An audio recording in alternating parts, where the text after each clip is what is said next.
Rome. Un empire immense bâti sur la conquête, la guerre et le sang. Un monde où la loyauté est une arme et la trahison, une sentence de mort. Au nord de l'Empire romain, sous un ciel couvert de cendres et de fumée, un homme se tient à la tête des légions.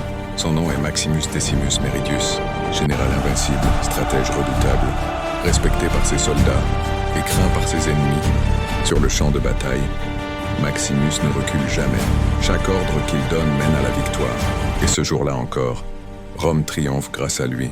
Mais derrière cette gloire se cache un homme fatigué de la guerre.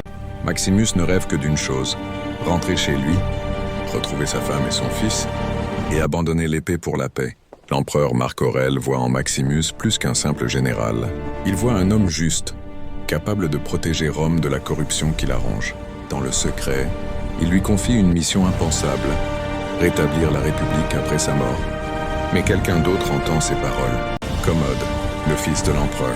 Un homme fragile, jaloux, affamé de reconnaissance. Aveuglé par la peur de perdre le pouvoir, Commode commet l'irréparable. Il assassine son propre père et s'empare du trône. Maximus refuse de servir ce nouvel empereur illégitime. Sa loyauté envers Rome lui coûte tout. Condamné à mort, il parvient à s'échapper et chevauche vers son foyer.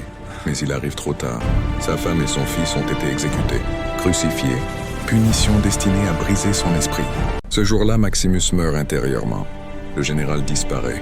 Il ne reste qu'un homme consumé par la douleur et la colère, capturé par des marchands d'esclaves.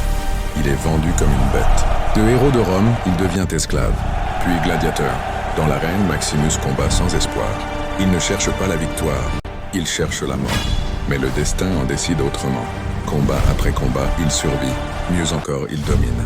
Son talent, sa rage et sa détermination fascinent la foule. Un gladiateur masqué devient une légende. Rome réclame son nom. Le Colisée ouvre ses portes. Et là, face à l'empereur Commode, Maximus révèle enfin son identité. Le silence tombe, la peur s'empare de Commode. Le fantôme qu'il croyait mort se tient devant lui. Maximus n'est plus un homme, il est la vengeance incarnée. Les complots s'organisent. Rome espère un changement, mais Commode prépare sa dernière trahison. Avant le combat final, il poignarde Maximus en secret. Un empereur sans honneur, cherchant une victoire truquée. Malgré sa blessure, Maximus entre dans l'arène. Chaque pas est une souffrance, mais son regard reste inébranlable. Le duel est brutal, féroce, et dans un ultime effort, Maximus frappe. Commode tombe. L'Empire est libéré. Maximus s'effondre à son tour. Dans ses derniers instants, il ne voit plus le Colisée. Il voit ses champs, sa maison, sa famille. Son combat est terminé. Mais son nom, lui, ne mourra jamais. Maximus Decimus Meridius, général de Rome, gladiateur du peuple, légende éternelle.